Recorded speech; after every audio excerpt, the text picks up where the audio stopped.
Hello, I am Dr. Paulus Prakash, General Surgeon. Solids will be liquefied. அவ்வாறு store பண்ணிக்கிறது. அது அதில்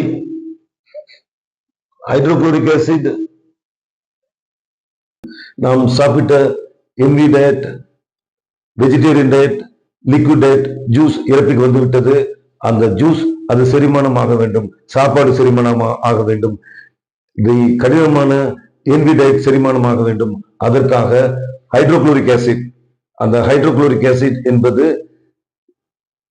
Vegas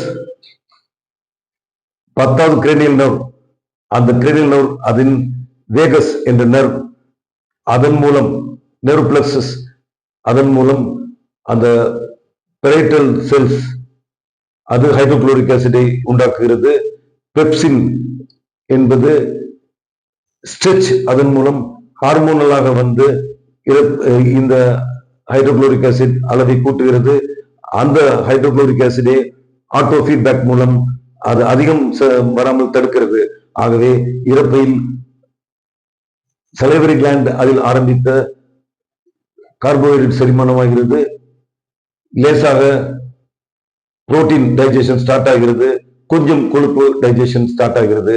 அந்த இறப்பை மூளையின் உத்தரவின்படி அது பாதுகாப்பு ஓரளவு வந்து செரிமானம் ஆன பின் சிறுநீரகங்களுக்கு தள்ளப்படுகிறது.